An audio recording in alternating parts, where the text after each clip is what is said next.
반갑습니다. 오늘 함께 나눌 말씀은 사무엘상 12장 말씀입니다. 사무엘상 12장 1절 말씀을 제가 읽어보겠습니다. 사무엘상 12장 1절입니다. 사무엘이 온 이스라엘에게 이르되 보라, 너희가 내게 한 말을 내가 다 듣고 너희 위에 왕을 세웠더니 이제 왕이 너희 앞에 출입하느니라. 네, 드디어 이스라엘 국가가 왕정 국가로 시작되는 그 시작을 알리는 사무엘의 말씀입니다. 오늘 사무엘상 12장 말씀으로 밝히 알게 하시리라 라는 제목으로 제가 교제를 나누기를 원합니다. 이스라엘 백성들은 왜 왕을 원했을까요? 그토록 왕을 왜 그렇게 원했을까? 그것을 알려면 사무엘상 8장을 먼저 한번 보셔야 됩니다. 사무엘상 앞으로 몇 장 넘겨서 8장 4절부터 제가 몇 구절 읽어보겠습니다. 이스라엘 모든 장로가 모여 라마에 있는 사무엘에게 나아가서 그에게 이르되 보소서, 당신은 늙고 당신의 아들들은 당신의 행위를 따르지 아니하니 모든 나라와 같이 우리에게 왕을 세워 우리를 다스리게 하소서 한지라. 우리에게 왕을 주어 우리를 다스리게 하라 했을 때 사무엘이 그것을 기뻐하지 아니하여 여호와께 기도하매 여호와께서 사무엘에게 이르시되 백성이 내게 한 말을 다 들으라. 이는 그들이 너를 버림이 아니요 나를 버려 자기들의 왕이 되지 못하게 함이니라. 내가 그들을 애굽에서 인도하여 낸 날부터 오늘까지 그들이 모든 행사로 나를 버리고 다른 신들을 섬김같이 내게도 그리하는도다. 12장에서 이스라엘 백성을 향해서 너희가 세우고자 하는 왕을 드디어 내가 세웠다, 너희 위에 왕을 세웠다 했을 때 이스라엘 백성들은 그 얘기를 할 때만 해도 그 상황이 자기들에게 그렇게 심각하기보다는 오히려 저는 사무엘이 그 선포를 했을 때 이스라엘 백성들이 크게 함성을 지르며 만세를 부르지 않았을까 이런 생각을 합니다. 왜냐하면 그 뒤에 이제 그 나타나는 말씀 전까지만 해도 이스라엘 백성들의 태도가 그렇게 부정적으로 보이기보다는 오히려 그들이 기대했던 왕이 세워진 것들을 그들이 만족해 한다라는 생각이 좀 들더라고요. 근데 지금 이 왕을 구할 때 이스라엘 백성들이 찾아온 모습을 보면 그들이 다른 나라와 같이 우리에게도 왕을 세워달라 했을 때 하나님께서는 그 얘기만 듣고 이렇게 말씀하세요. 그들이 너를 버리는 게 아니고 나를 버렸다. 이런 표현을 쓰십니다. 이런 하나님의 마음을 사무엘이 얘기를 해줌에도 불구하고 이스라엘 백성들은 왕이 세워지기 전까지 전혀 그것을 의식하지 못하고 있었던 것 같아요. 또 8장 19절 20절을 제가 마저 한번 읽어보겠습니다. 8장 19절 20절입니다. 백성이 사무엘의 말 듣기를 거절하여, 백성에게 사무엘이 그랬어요. 왕이 세워지면 너희한테 이런 일들이 일어나고 그때부터 너희는 정말 왕을 섬기기 위해서 오히려 너희가 손해보는 것들이 엄청나게 많을 거다. 그래도 하겠느냐라고 얘기를 한 다음에 나온 말이에요. 백성이 사무엘의 말 듣기를 거절했습니다. 이 말은 듣기 싫어할 뿐만 아니고 들리지도 않았다라는 것 같아요. 아무리 그렇게 얘기해도 왜 자녀를 키울 때 이거 하면 너한테 엄청나게 힘든 일이 생길 거야 라는 얘기를 해도, 근데 그런 상황에서도 자녀들이 그것을 받아들이려 하지 않고 꼭 그것을 자기가 해보기 전까지는 무엇이 문제인지, 또 엄마 말이 아빠 말이 틀렸다라고 생각하고 자기 주장을 굽히지 않으려 할 때가 있잖아요. 그와 같이 이 백성들이 사무엘 말 듣기를 거절했습니다. 우리도 왕이 있어야 되겠습니다. 이르되 아닙니다. 우리도 왕이 있어야 합니다. 왜 그러냐 하면 20절, 우리도 다른 나라들 같이 되어 우리의 왕이 우리를 다스리며 우리 앞에 나아가 우리의 싸움을 싸워야 할 것이니이다 하는지라. 이스라엘 백성들이 왜 왕을 원했죠? 여기 방금 읽은 말씀에서 두 가지가 나와요. 왜 왕을 원했습니까? 다른 나라에는 있는데 우리나라에는 없습니다. 다른 나라와 같이 우리에게 왕을 세워주십시오. 이렇게 얘기를 하는 거예요. 그들이 볼 때 가나안 땅을 하나님께서 주셨지만, 그리고 가나안의 많은 민족들을 물리치게 하셨잖아요. 여호수아를 통해서. 그리고 이제 정착해서 나라를 점점 더 이제 자기 받은 영토들을 지켜가면서 거기서 삶을 살고 있어요. 근데 주변 국가들, 가나안에서 몰려나간 국가들과 점령하지 않은 나라들이 주변에 있는데, 그 나라들은 왕이 있는 거예요. 근데 우리는 없어. 그러니까 이 백성들이 다른 나라와 같이 우리도 저런 왕이 있으면 좋겠다라는 생각을 가진 거죠. 아마도 자기들이 가지고 있지 않으니까 한 발 물러서 보니까 그게 되게 매력적으로 보였나 봐요. 그리고 그 왕이 뭐 나가서 싸우자 이러면은 다 같이 싸우고 뭐 이런 모습들을 보면, 또 자기 나라를 침략하는 모습을 보면 그게 되게 세 보였나 봐요. 매력적으로 보였나 봐요. 그래서 우리도 왕, 다른 나라에 있는데 우리 나라에 없는 왕을 우리에게도 세우자, 세워 주십시오. 이렇게 이제 사무엘에게 요구를 한 거죠. 그리고 또 한 가지가 나와요. 그렇게 다른 나라에 없는, 다른 나라에 있는데 우리에게 없는 그 왕을 세워서 뭘 하기를 원하는 거죠? 네? 그렇죠. 우리의 싸움. 우리의 싸움. 이스라엘 백성들이 원하는 그 싸움은 무엇이었을까요? 그들이 전쟁을 안 한 게 아니었잖아요. 하나님께서 명하면 그 몰아내야 될 백성들과 전쟁을 하기도 하고, 자기들을 쳐들어온 그 민족과 또 싸움을 하기도 하죠. 사무엘을 통해서 그 전쟁을 치르기도 했고, 또 그 전에 그 이후에 사울을 세운 다음에 또 전쟁을 치르기도 했어요. 싸움을 싸웠어요. 근데 그 싸움은 어떤 싸움이에요? 하나님께서 싸우게 하신 싸움이고, 이들은 자기들의 싸움을 싸우기를 원했던 것 같아요. 그럼 어떤 싸움이었을까? 그들이 원했던 싸움이 어떤 싸움이었을까? 주변 나라들을 보면 알 수 있겠죠? 영토를 확장하고 더 강력한 군대를 이뤄서 주변이 쳐들어와도 어떤 외침에도 자기들이 지지 않고, 그리고 또 그들의 전리품들을 가져와서 우리나라가 부강해지는 그런 싸움을 원했던 것 같아요. 그리고 어떨 때는 싸우고 싶고 전쟁을 하러 가고 싶은데도 하나님께서 싸우러 가라 하지 않으면 안 가잖아요, 그들은. 또 어떤 싸움은 싸우러 나갔더니 져요. 근데 왜 졌냐 보니까 하나님께서 그들의 싸움을 기뻐하시지 않는 겁니다. 예를 들어 아이성 전투 같은 경우, 이미 여리고 성에 승리가 있었지만은 더 작은, 더 약한 아이성 싸움에서 패배하게 하셨어요. 나중에 알고 보니까 그 아간의 범죄가 있었던 거예요. 그런 걸 보니까 자기들이 싸우고 싶은 싸움은 항상 이기는 싸움인데 하나님께서 지게도 하신단 말이에요. 또 어떨 땐 하나님께서 아예 싸우지 못하게도 하신다라는 거죠. 그런 거 말고 왕을 딱 세워놓고 그 왕한테 얘기했을 때 싸우자 하면 다 같이 나가서 싸울 수 있는 그런 왕을 아마 기대했던 것 같아요. 근데 그들의 요구를 하나님께서는 어떻게 평가를 하시죠? 그런 왕, 다른 나라에 있는 왕처럼 우리나라에도 왕을 세워주시고, 또 우리의 싸움을 싸울 수 있는 그 왕을 세워달라고 했을 때 그것을 들으신 하나님께서는 어떤 마음이셨죠? 아까 우리가 읽었는데 7절 말씀, 여호와께서 사무엘에게 이르시되 백성이 내게 한 말을 다 들으라. 이는 그들이 너를 버림이 아니요 나를 버려 자기들의 왕이 되지 못하게 함이니라. 아니, 왕을 세워달라 하는 것과 하나님을 버린 것과 무슨 상관이 있죠? 왕도 세우고 하나님도 섬기면 되지 않습니까? 이렇게 생각할 수도 있잖아요.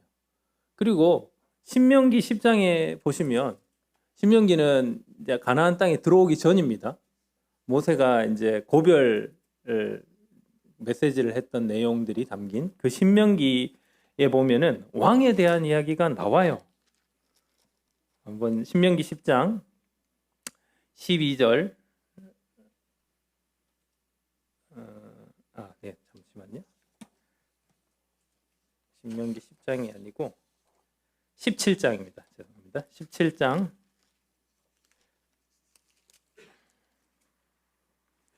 18절.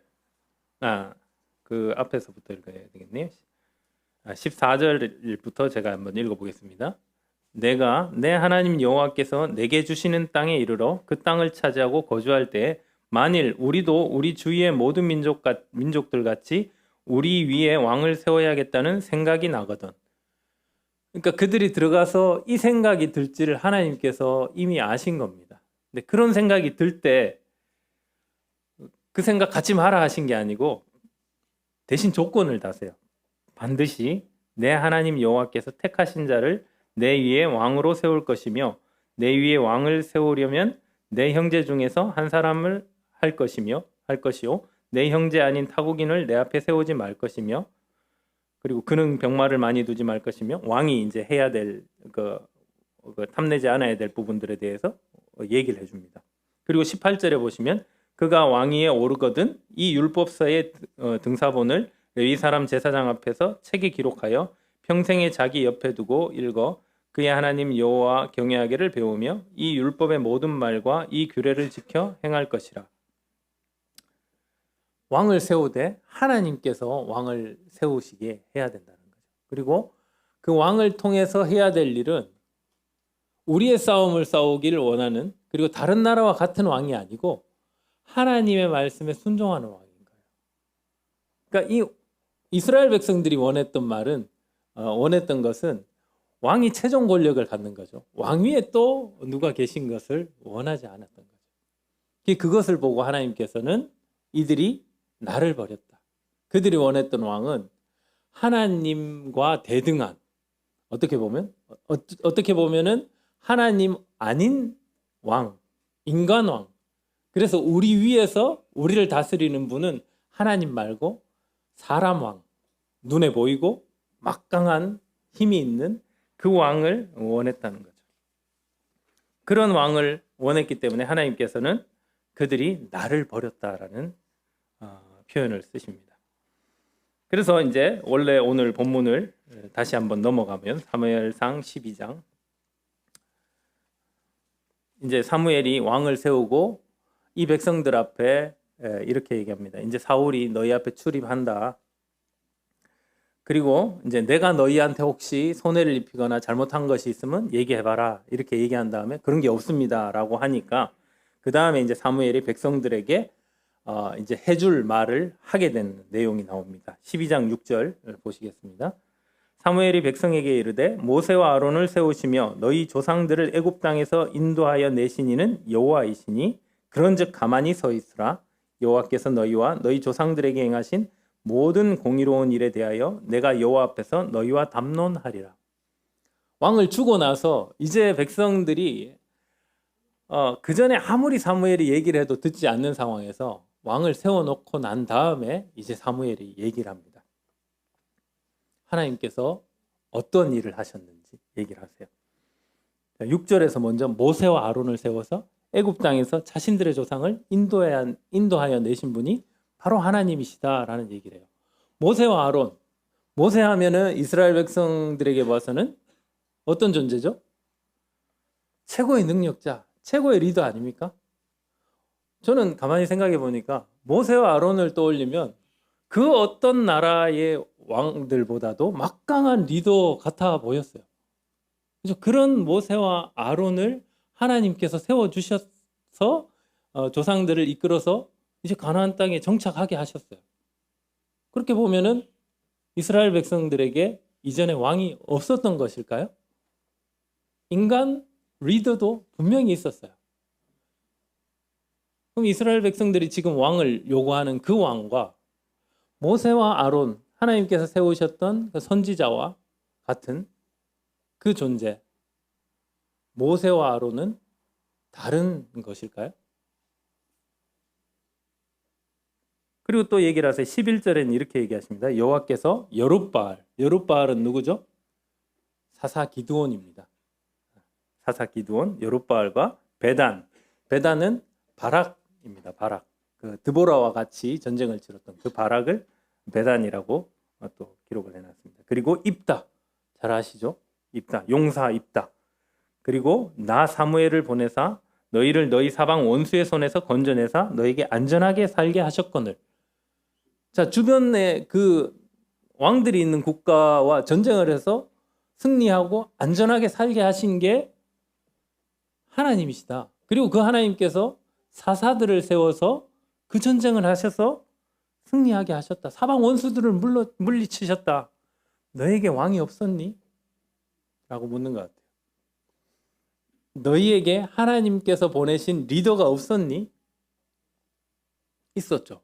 그런데 이스라엘 백성들은 왜 사람의 왕을 원했을까요? 그래서 사무엘이 이렇게 얘기해요. 너희는 가만히 서 있으라. 7절에서 그렇게 하죠.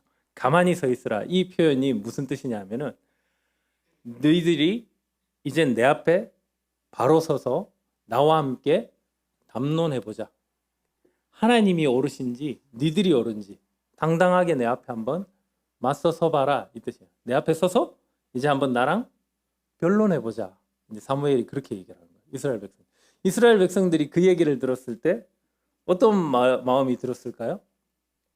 아직까지도 당당한 것 같아요. 그들이 뭘 잘못했는지 모르는 것 같아요. 그리고는 이제 8절부터 13절까지 그들의 조상들에게 하나님께서 어떤 일을 하셨는지를 얘기를 하고 있습니다.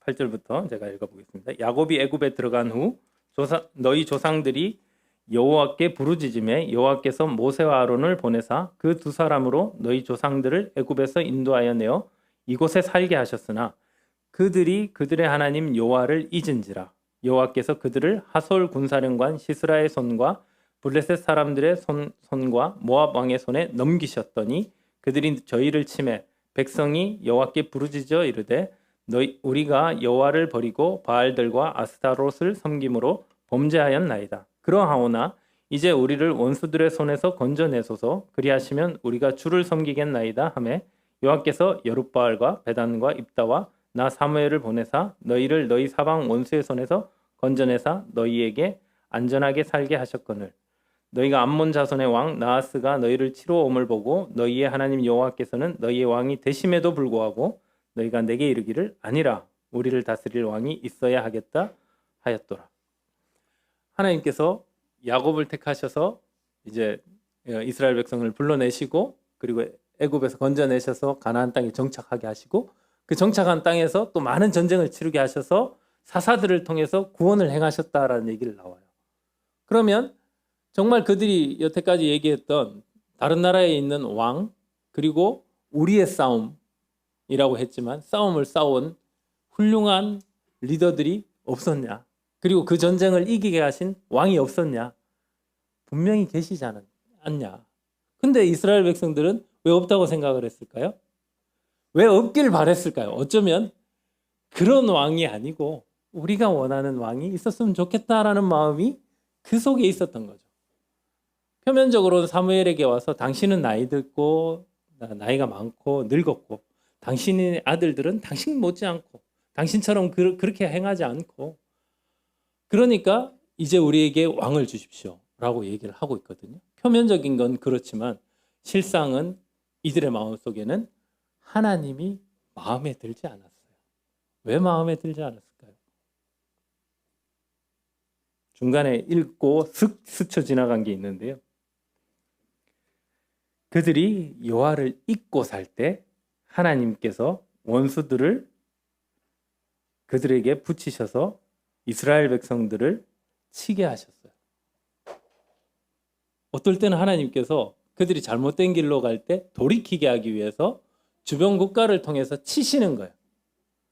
근데 그런 하나님을 이 백성들은 원치 않았어요. 하나님이 우리가 잘못할 때 일깨워 주시는 그 하나님을 원치 않은 거예요. 그들이 원했던 건 항상 승리하는 것, 항상 강력한 것, 우리가 원할 때 우리의 필요를 채워주는 그런 왕, 우리의 마음과 똑같은 왕이 있기를 원했던 거예요. 하나님은 그런 분이 아니시죠. 하나님은 우리가 원하는 것을 주시는 하나님이 아니십니다. 제 말이 맞습니까? 하나님은 우리에게 가장 필요한 것을 주시는 분이세요. 근데 이 백성은 하나님을 우상과 같이 우리가 원하는 것, 우리의 싸움을 싸워서 승리를 주실 다른 나라의 왕들과 같이 우리랑 똑같은 마음을 가져서 우리와 똑같은 탐욕을 가져서 내가 원하는, 내가 갖고 싶어하는, 내가 지키고 싶은 그것을 줄 수 있는 왕이 필요했던 거예요. 하나님 말고. 하나님은 우리가 잘못된 길로 가면 야단을 치시고 때로는 거기서 다른 사람들 동원해서까지 나를 치게 하셔서 돌이키게도 하시는 그런 분이신 거예요. 왜? 우리에게 참된 생명이 무엇인지, 참된 삶이 무엇인지 알려주기 위해서. 하나님 나라의 백성이 사는 삶이 어떤 것인지, 하나님 나라 백성들이 어떤 백성인지 그것을 알게 하시기 원하시는 게 하나님이시기 때문에 이스라엘 백성들이 하나님을 떠나거나 하나님을 잊고 자신들의 탐욕대로 가나안 백성들처럼 살길 원하는 삶으로 나아가려 할 때 하나님께서는 거기선 경고하시고 때로는 징계하시고 때로는 채찍을 때려서 돌이키게 하시는 거예요. 그들을 일깨우시는 거죠. 그런 하나님의 행하심이 있었음에도 불구하고 이스라엘 백성들은 왕을 구했죠. 그 이유는 자신들이 원하는 왕이 하나님이 아니었기 때문이었던 겁니다. 그래서 13절 말씀을 한번 보시겠습니다. 이제 너희가 구한 왕, 너희가 택한 왕을 보라. 여호와께서 너희 위에 왕을 세우셨느니라.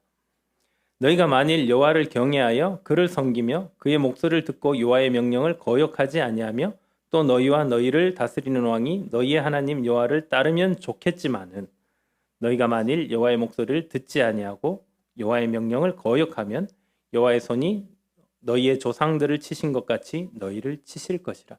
하나님께서는 그들이 왕을, 그런 잘못된 왕을 구하는데도 결국 세워주십니다.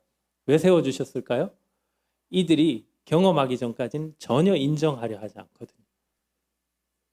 그래서 아픈 마음이 있음에도 불구하고 고집을 피우는 그 백성들에게 원대로 해주세요. 그리고 똑같이 경고하시죠. 하나님께서 이 일을 통해서 이 백성들이 어떻게 실패할 것을 예고를 하세요. 예고된 거역인 거예요. 하나님께서 너희들이 이 왕을 세워놓고 나의 말씀대로 순종하고 따라오면 좋겠지만은 안 될 걸 아시는 겁니다. 경고하시는 거예요. 그래도 안 들리는 거죠. 잘할 수 있습니다. 아직까지도 사무엘이 가만히 서서 당당히 서서 내가 하는 얘기 듣고 나와 함께 변론해보자 했을 때 아직까지도 이스라엘 백성들은 목이 곧고 그리고 자신들이 옳고 잘했고 틀림이 없고 잘할 수 있을 거라는 생각을 하면서 지금 사무엘 앞에 서 있는 거죠. 예전에 그 타이슨이 했던 명언이 하나 생각이 나는데 혹시 들어보셨나 모르겠는데 누구나 그럴듯한 계획을 가지고 있습니다. 맞기 전에는. 이렇게 타이슨이 얘기했다 그러더라고요. 이 이스라엘 백성이 그래요. 잘 될 것 같거든요. 잘할 것 같은요. 하나님께서 말씀 신명기 통해서 모세를 통해서 얘기하셨던 그 말씀대로 왕을 세워주셔도 우리는 왕도 섬기고 하나님도 잘 섬길 겁니다 라고 지금 당당하게 지금 서 있는 거예요. 왕 세우는 게 뭐가 문제입니까? 다른 나라도 다 있는데 우리도 그런 왕 하나 세워놓고 대신 하나님 말씀도 잘 들을게요. 이렇게 얘기하지만 하나님은 아시는 거죠. 그들의 마음에서 하나님을 끌어내리고 자신들과 똑같은 마음을 갖는 인간왕을 세우길 원했던 거예요. 그리고 16절 말씀을 보시면 다시 사무엘이 이렇게 얘기합니다. 너희는 이제 가만히 서서, 아까 했던 똑같은 말이죠. 그들이 그런 올곧은, 그러니까 곧이곧대로 자기들 주장이 맞다라고 당당하게 서 있는 그 모습을 가지고 있는 걸 알기 때문에 사무엘이 또 얘기를 해요. 너희가 가만히 서서 그렇게 당당하면 똑바로 서서 내 얘기를 또 들어봐라 라고 얘기를 하는 거죠. 가만히 서서 여호와께서 너희 목전에서 행하시는 이 큰일을 보라. 너희가 당당하다면 이제는 하나님께서 너희에게 어떻게 하시는지 한번 봐라 라고 얘기를 하세요. 그리고는 일어난 일이 뭐냐면은 아주 신비한 일이 일어난 겁니다. 오늘은 밀베는 때가 아니냐. 내가 여호와께 아뢰리니 여호와께서 우레와 비를 보내사 너희가 왕을 구한 일 곧 여호와의 목전에서 범한 죄악이 금을 너희에게 밝히 알게 하시리라. 밀베는 때는 비가 안 오는 때였던 것 같아요. 그러니까 우리나라로 치자면 예를 들면 지금 같은 때 초봄 또 늦겨울과 봄이 이렇게 싹 지나가는 이 시기에 갑자기 장마 때 오는 폭우가 막 쏟아지고 전동 번개가 치고 태풍이 있는 그런 일을 안 일어나잖아요. 몇 년간의 기상 현상을 우리가 봐왔기 때문에 그런 일이 지금 시기에는 일어날 리가 없는 거예요. 그런데 이 지역에서는 밀베는 그때에 비가 내리고 우레가 치고 이런 일들이 없는 지역이라는 거예요. 근데 그 일이 일어나는 거죠. 사무엘이 얘기를 하니까. 사무엘이 하나님께 구했을 때 그 일이 일어난 거예요. 그러고 나니까 어떤 반응이 있습니까? 18절 이에 사무엘이 여호와께 아뢰매 여호와께서 그날에 우레와 비를 보내시니 모든 백성이 여호와 사무엘을 크게 두려워하니라. 모든 백성이 사무엘에게 이르되 당신의 종들을 위하여 당신의 하나님 여호와께 기도하여 우리가 죽지 않게 하소서. 우리가 우리의 모든 죄에 왕을 구하는 악을 더하였나이다.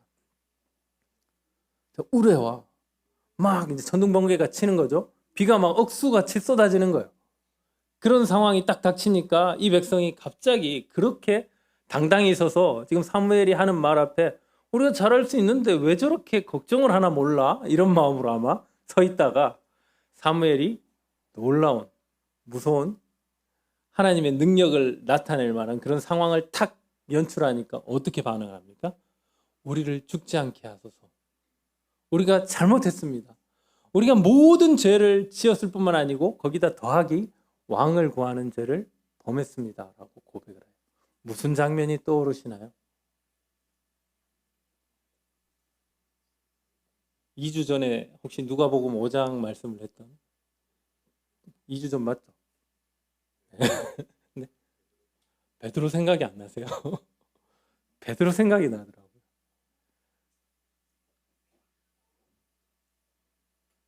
예수님이 깊은 데로 가서 그물을 던져라 했을 때 베드로가 취했던 모습은 내가 밤이 맞도록 수고했는데 하나 수확 없었습니다.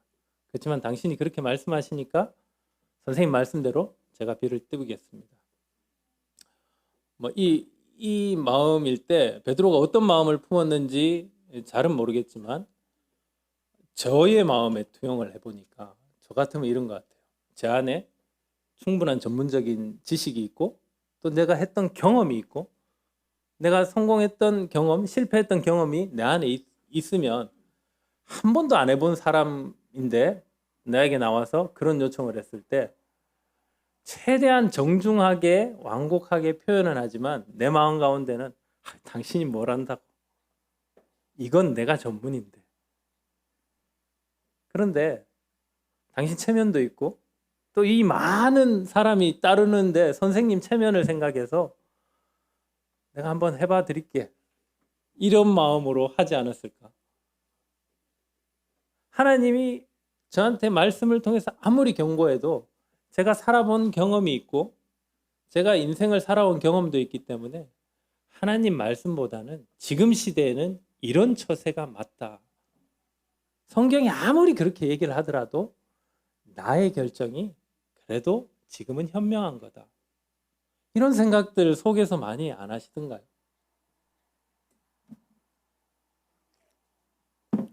저도 그런 생각 되게 많이 하더라고요. 보니까 말씀을 교묘하게 내가 맞는 논리로 이것을 대받아칠 때가 있어요.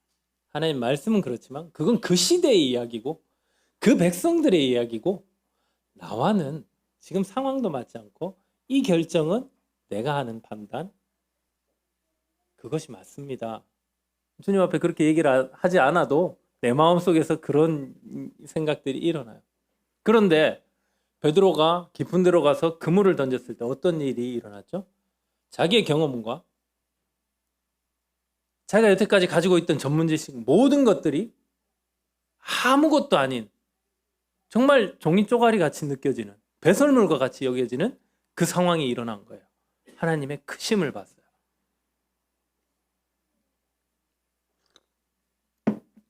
이 크신 하나님이 도대체 얼마나 큰지 그 순간 잡은 물고기는 중요한 게 아니에요. 일어날 수 없는 일이 일어난 그 순간 도대체 내 앞에 서신 이 하나님은 얼마나 크신 분인 거야.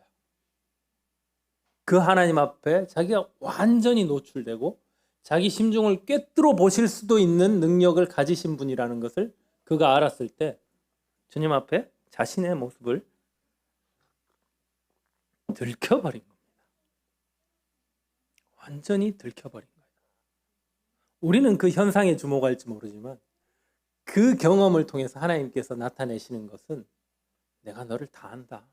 내가 너를 속속들이 안다. 그 메시지가 베드로의 마음에 그 상황을 경험하면서 완전히 꽂힌 것 같아요. 지금 이 백성도 마찬가지입니다. 여태까지 당당하게 자신들의 주장이 틀린 거 없고 주변 나라들도 다 왕이 있으니까 우리에게 왕을 구할 수 있는 권리가 있다라는 생각으로 하나님 앞에 당당히 섰을지 몰라요. 근데 그 마음 깊숙한 곳에서 하나님을 끌어내리고 그 자리에 자신들의 탐욕을 채워줄 왕으로 대체하고 싶어하는 그 동기는 꽁꽁 숨겨놓고 있었던 거예요. 안 들킬 것 마냥. 근데 하나님께서 우레와 비를 내리시니까 그 크신 하나님 앞에서 자신들이 꽁꽁 숨겨놨던 마음의 동기가 완전히 들통나버린 것을 아니까 직고해버립니다. 직고. 저희가 모든 죄, 왕을 구한 죄만 얘기하는 게 아니고 자신들이 여태까지 지은 모든 죄도 하나님 앞에 다 노출돼 버렸다라고 인정하는 거죠. 그 모든 죄에 왕을 구하는 죄까지도 들켜버린 것을 그 순간 무엇으로 고백을 했죠? 두려움으로 고백을 했어요. 두려워서. 19절 모든 백성이 사무엘에게 이르되 당신의 종들을 위하여 당신의 하나님 여호와께 기도하여 우리가 죽지 않게 하소서. 우리가 우리의 모든 죄에 왕을 구하는 악을 더하였나이다. 그 두려움 앞에 그들이 이렇게 고백을 합니다. 우리도 하나님의 크심 앞에 서면 우리 하나님 앞에 그냥 다 노출되는 것을 그 순간 경험한 거예요. 할 거예요 아마. 두려워서, 너무 크셔서 이분 앞에서는 내가 숨길 수 있는 게 없다라는 것을 알게 되니까. 근데 그것을 꼭 하나님께서 나를 치시고 두렵게 보이시고 해야만 알 수 있을까요? 우리는 꼭 그렇더라고요. 한 대 맞아야. 내 삶에 내가 감당할 수 없는 일, 이해되지 않는 일이 벌어지면 그제서야. 그 전에 하나님께서 무수히 그들에게 말씀해 오셨음에도 불구하고 그 하나님은 안중에도 없고 잊고 살아가는 거예요. 근데 그 하나님은 그 전부터 우리를 놀랍게 인도하셨던 하나님이셨다는 거죠. 그 하나님의 크심을 그들이 각성하면서 기억한 거예요. 그 사건으로 인해서. 저는 그래서 아까 읽었던 말씀 중에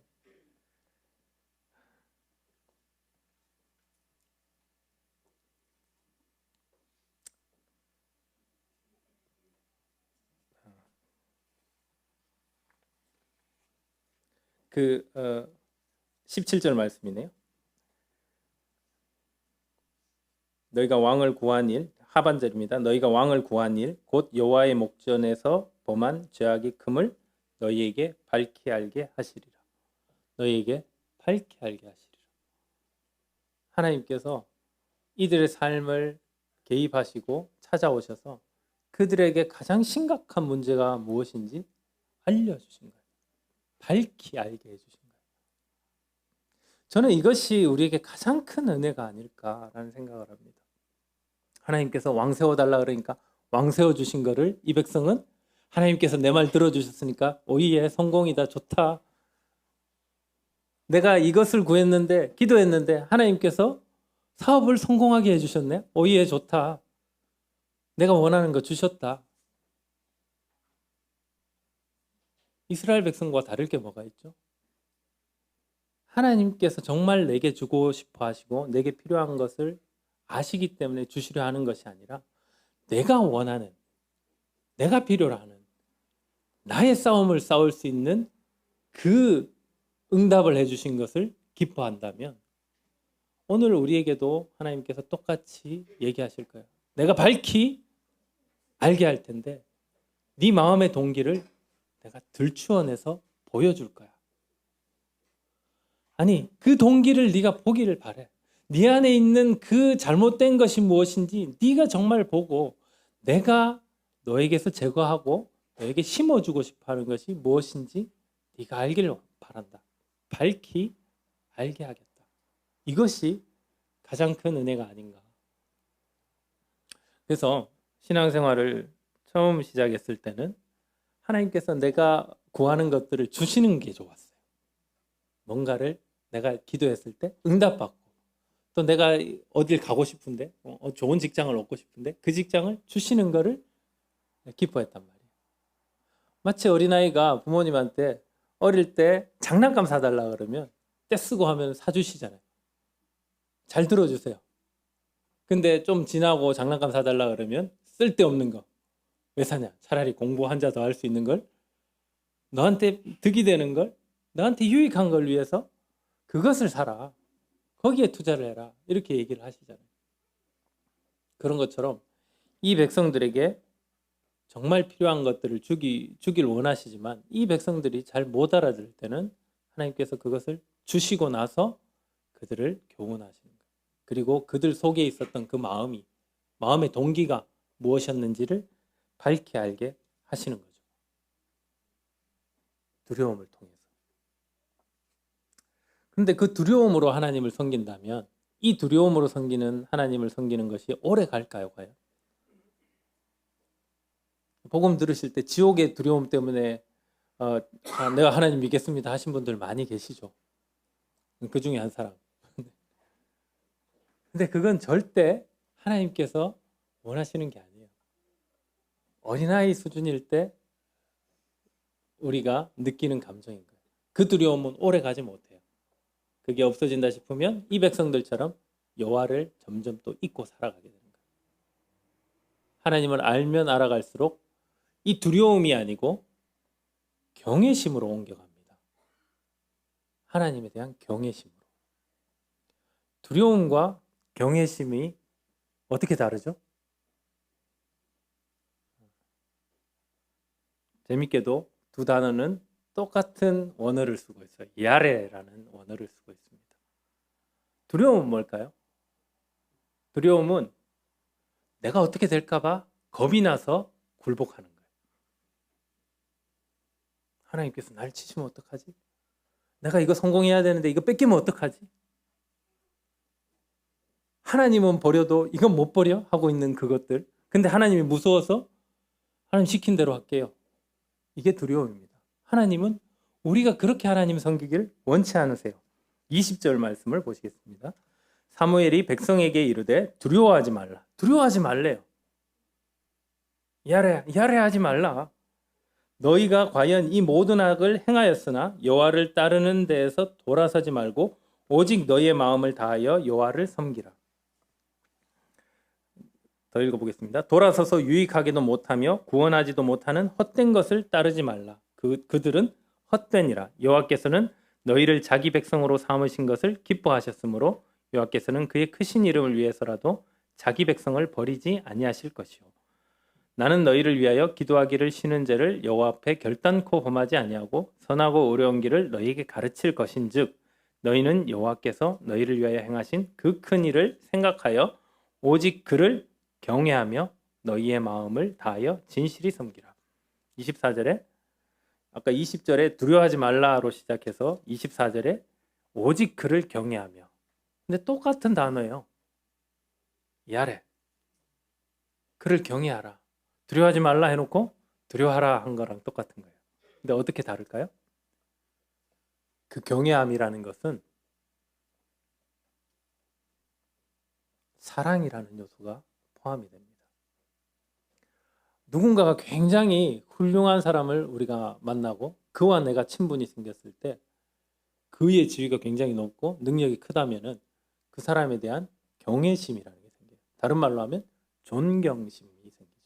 근데 하나님에 대해서는 그 존경이라는 말로 다 표현을 못하는 것 같아요. 그래서 경외라는 표현을 썼는데 그게 두려움이에요. 근데 앞에서 말했던 그 공포심에 의한 내가 어떻게 될까봐 두려워서 하는 그 두려움과는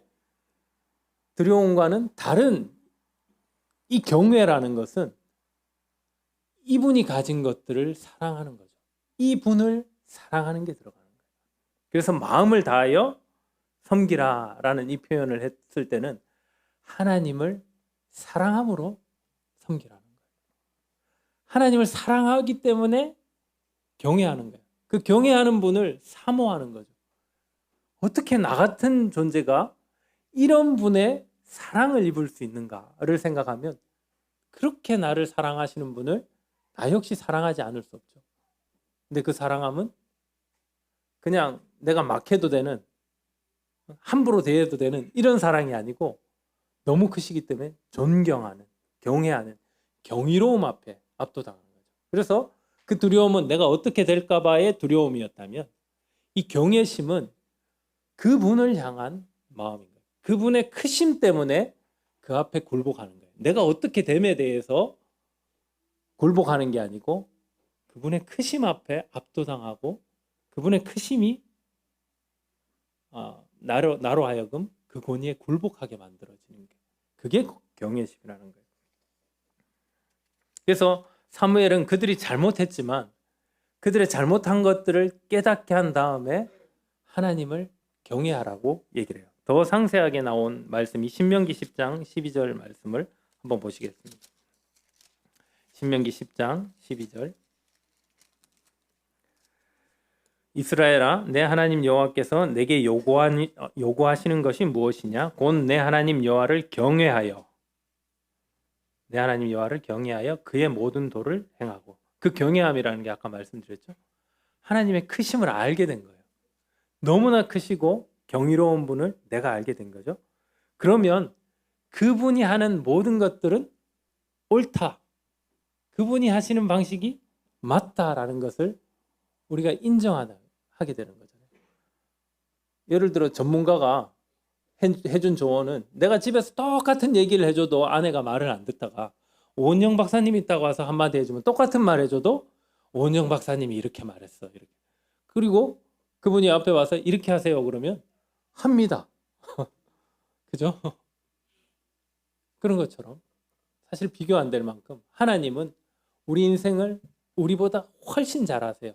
우리가 보지 못하는 우리 속에 있는 문제, 우리 속에 있는 귀한 것을 하나님은 다 꿰뚫어 보고 알고 계세요. 그 하나님을 경외하게 되는 거죠. 그리고 경외하면 그분이 하시는 말씀대로 따르는 게 가장 확실해. 그분 말만 들으면 틀림이 없어. 이렇게 되는 거죠. 그의 모든 도를 행하고 그를 사랑하며 마음을 다하고 뜻을 다하여 내 하나님 여호와를 섬기고 내가 오늘 내 행복을 위하여 내게 명하는 여호와의 명령과 규례를 지킬 것이 아니냐. 가나안 땅에 들어가기 전에 하나님이 모세를 통해서 이 말씀을 해주셨어요. 근데 백성들은 전혀 기억하지 못합니다. 하나님을 경외하고 사랑하면 됩니다. 그리고 사랑할 수밖에 없는 이유가 하나님께서 우리에게 제시하신 그 계명은 누구의 행복을 위해서? 하나님의 기쁨을 위해서? 하나님의 기쁨을 위해서도 맞습니다. 왜냐하면 하나님의 기쁨이 우리의 행복과 동떨어진 것이 아니에요. 우리가 하나님이 기뻐하시는 것을 하게 되면 우리는 가장 행복한 사람들입니다.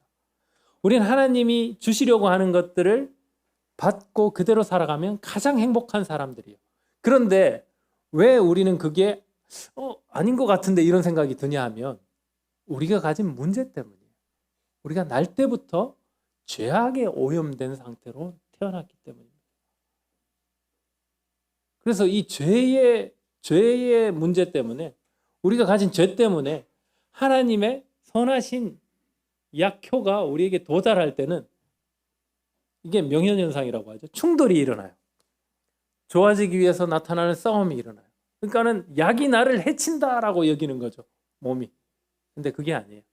우리를 죽여가는 그 죄악을 제거해야만 살아날 수 있기 때문에 약을 처방을 해야 되는 것처럼 하나님의 말씀이 우리한테 처음에 제시됐을 때 우리는 우리가 가진 죄악과 탐욕과 우상 숭배하는 속성 때문에 그것을 싫어합니다. 그 왕 말고, 하나님이란 왕 말고 다른 왕 없어요? 그리고 그 왕 달라고 한 거예요. 근데 하나님께서 그들의 속에 그 깊숙한 탐욕을 들춰내셔서 보여주셨을 때 그들은 그것이 죄악임을 깨닫고 하나님 앞에 자신들의 죄를 고하게 되죠. 그럴 때 사무엘이 했던 얘기는 이것입니다. 왕을 구했던 잘못이 있으니까 이제 왕정 폐지하자 이렇게 얘기하는 게 아니에요. 하나님께서는 왕을 세우고 안 세우고 그거 중요치 않아요. 어차피 우리 수준에 맞게 우리가 이해할 수 있도록 하나님께서 사람들을 세워서 통치를 하셨어요. 아까도 보셨듯이 모세와 아론과 여룹바알과 입다, 사무엘을 세워서 통치하셨어요. 눈에 보이도록. 하나님이 직접 그들 앞에 서면 그들은 두렵고 떨려서 아예 받아들이지를 못하니까 사람 리더를 세워서 하셨어요. 근데 그 사람 리더는 하나님께서 시키신 대로 하는 사람들이었어요. 그러니까 이스라엘 백성들이 마음에 안 들었던 거죠. 하나님 시키신 거 하지 말고 우리가 원하는 거 해달라. 그것이 그들의 문제였던 거죠. 그래서 하나님께서 그들이 나를 버린 거다라고 얘기했던 거예요. 그래서 왕을 없애시는 게 하나님 뜻이 아니에요. 그래, 이제 왕을 세웠지만 너희들이 정말 버리지 말아야 될 거는 나를 버리지 않는 거다. 내 계명을 버리지 않고 나를 마음을 다해서 섬기게 되면 너희는 가장 행복한 거야. 그래서 왕이 세워졌지만 그 왕과 함께 말씀대로 살아가라는 것을 얘기를 주신 거죠. 이스라엘 백성들은 앞으로 잘할까요? 실패합니다. 실패합니다. 근데 하나님께서 포기하지 않으세요. 우리가 읽었던 9절에서 사무엘상 12장 아까 끝부분에서 22절 말씀이 우리에게 소망이 됩니다. 여호와께서는 너희를 자기 백성으로 삼으신 것을 기뻐하셨으므로. 이렇게 말 안 듣고 이렇게 잊어먹고 이렇게 자기 잘못된 동기로 계속 떼쓰고 엉뚱한 거 구하는 백성임에도 불구하고 하나님께서는 자기 백성을 삼으신 것을 기뻐하셨어요. 그리고 여호와께서는 그의 크신 이름을 위해서라도 자기 백성을 버리지 아니하실 것을 약속하셨어요. 오늘도 이 사무엘상 12장을 통해서 하나님께서는 우리에게 똑같은 경고를 하실 거예요. 내가 이렇게 얘기하지만 너희들은 또다시 니들 마음속에 있는 그 탐욕으로 실패할 거야. 그렇지만 내가 너희를 결코 포기하지 않아. 내가 너희를 기뻐하기 때문에. 그리고 반드시 하나님의 아들의 형상, 예수 그리스도의 그 형상을 너희 안에 이뤄갈 때까지 나는 버리지 않을 거야. 내 이름을 걸고 너희한테 약속한다. 이것이 하나님의 메시지입니다. 하나님께서는 우리를 앞으로도 계속 발견케 하실 거예요. 들춰내실 거예요. 근데 그때마다 하나님, 제가 그랬군요. 제 안에 동기를 제가 감추고 있었군요. 보여주셔서 감사합니다. 이제 하나님과 함께 이 잘못된 동기를 제거하고 하나님 뜻대로 살기를 원합니다. 저도 하나님을 사랑하기 때문에 그 하나님의 말씀대로 살고 싶어요 라고 고백하는 게 우리 삶의 고백이 되었으면 합니다. 기도하시고 마치겠습니다. 아버지 하나님, 저희는 저희 스스로를 잘 안다고 생각하지만 정말 잘 모르고 있습니다. 하나님께서 말씀으로 저희를 비추시고 하나님께서 저희 삶에 개입하셔서 일깨워 주셔야만 저희가 저희 자신의 탐욕과 저희 속에 있는 잘못된 동기와 저희 안에 있는 죄악의 그 문제들을 볼 수 있음을 이 시간 고백합니다. 그러하기에 저희 삶 가운데 지금부터 영원히 과거로부터 앞으로 저희가 다가오고 맞이할 그 인생 기간 동안 계속해서 주님께서 저희 삶에 나타나시고 말씀하여 주셔서 저희 안에 제거되어야 될 그 잘못된 동기와 죄악을 주님 보게 하여 주시길 구합니다. 주께 주께서 밝히 알게 하신 그것이 저에게 가장 큰 은혜임을 이 시간 고백하며 계속해서 주님을 배워가고 알아가기를 소망합니다. 저희에게 말씀을 허락하시고 또 저희 중심의 동기를 발견할 수 있도록 계속 주님 역사해 주심을 감사드리며 주 예수 그리스도 이름으로 감사하며 기도했습니다.